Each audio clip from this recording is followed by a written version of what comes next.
Welcome back. સમાચારોમાં હવે વાત મેઘરાજાની વધુ એક ઇનિંગ પર. વલસાડ જિલ્લામાં બારે મેઘ ખાંગા જેવી પરિસ્થિતિ છે. જિલ્લાની તમામ નદી નાળા કે જ્યાં પૂરની પરિસ્થિતિનું નિર્માણ થયું છે. મધુબન ડેમમાં પાણીની ભરપૂર આવક થઈ રહી છે. ડેમમાં 80,000 ક્યુસેક પાણીની આવક થતા ડેમના 10 દરવાજા 2 મીટર ખોલવામાં આવ્યા છે.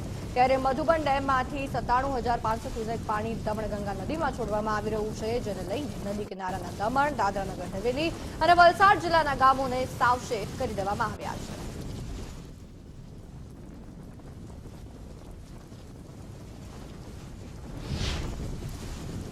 વલસાડ શહેર પર પૂરનો ખતરો મંડરાઈ રહ્યો છે. ઔરંગા નદીએ ભયજનક સપાટી વટાવી દીધી છે. નદી કાંઠા વિસ્તારોમાં પાણી ભરાવાની શરૂઆત થઈ ગઈ છે. કૈલાસ રોડ પર ઔરંગા નદીના પાણી ફરી વળ્યા છે. સલામતીના ભાગરૂપે પુલ બંધ કરવામાં આવ્યો છે. ધસમસતા પાણીના પ્રવાહથી તંત્ર એલર્ટ મોડ પર છે. અસરગ્રસ્ત વિસ્તારમાં સ્થળાંતરની તૈયારી કરવામાં આવી રહી છે.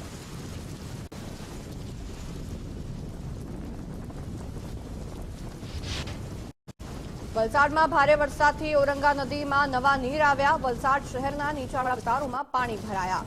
બરુડિયાવાડ, કાશ્મીરનગર સહિતના વિસ્તારોમાં વરસાદી પાણી ભરાઈ ગયા છે. પાણી ભરાવાને કારણે વહીવટીતંત્ર એલર્ટ મોડ પર છે.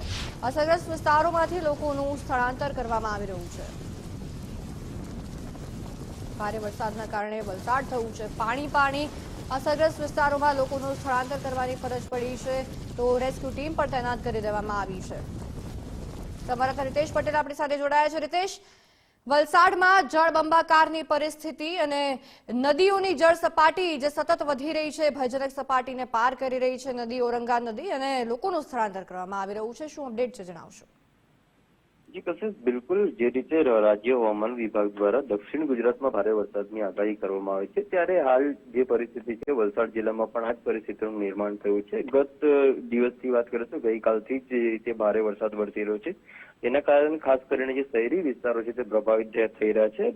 વલસાડ જિલ્લાના જે તમામ તાલુકાઓ છે ત્યાં ધોધમાર વરસાદ વરસી રહ્યો છે. હાલની પરિસ્થિતિની વાત કરીએ તો વલસાડ જિલ્લાના તમામ તાલુકામાં અને ખાસ કરીને હાલ વલસાડ શહેરના જે ઉપરવાસ અને ધરમપુર જે વિસ્તારો છે ત્યાં ભારે વરસાદ વરસી રહ્યો છે. તેના જ કારણે જિલ્લાની જે તમામ નદીઓ છે તેમાં ઘોડાપૂરની પરિસ્થિતિ સર્જાઈ છે અને વલસાડ શહેર નજીકથી પસાર થતી ઔરંગા નદી છે તેને પોતાનો કિનારો વટાવ્યો છે. પરિણામે હાલ પૂર જેવી સ્થિતિનું નિર્માણ થઈ રહ્યું છે અને તેના જ કારણે હાલ તંત્રની પણ ચિંતામાં વધારો થયો છે, કારણ કે સતત વરસી રહેલા વરસાદને કારણે જે પૂરગ્રસ્ત વિસ્તારો છે ત્યાં ઔરંગા નદીના જે પાણી છે તેને ફરી વળવાની જે પોતાની હદ વટાવી છે અને નજીકના વિસ્તારોમાં પાણી ફરી વળ્યા છે. પરિણામે હાલ તંત્ર દ્વારા એલર્ટ જે બજર વગાડીને જે સાયરન વગાડીને લોકોને એલર્ટ પણ કરવામાં આવે છે. સાથે જ આ જે અસરગ્રસ્ત વિસ્તારો ત્યાં એનડીઆરએફની ટીમની સાથે નગરપાલિકા અને જે વહીવટી તંત્ર છે તે પણ ખડે પગે તૈનાત છે અને જે અસરગ્રસ્ત વિસ્તારો છે ત્યાંથી લોકોને હાલ સ્થળાંતર કરવાની પણ જે ફરજ છે તે પડી છે. હાલ તો વરસાદ જો વિરામ લે તો લોકોને રાહત મળી શકે એમ છે, પરંતુ હાલ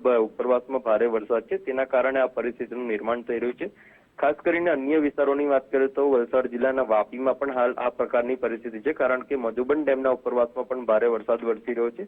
ગત મોડી રાતની વાત કરીએ તો 1.5 લાખ ક્યુસેક જેટલું પાણી દમણગંગા નદીમાં પણ છોડવામાં આવ્યું હતું. હાલ દમણગંગા નદી પણ બે કાંઠે વહી રહી છે. આમ સમગ્ર વલસાડ જિલ્લામાં વરસાદી માહોલ છવાયો છે અને કેટલાક જે વિસ્તારો છે ત્યાં નીચાણવાળા વિસ્તારોમાં પાણી ભરાઈ જવાને કારણે તંત્રની સાથે જે સ્થાનિકો છે તેમાં પણ ચિંતામાં વધારો થયો છે.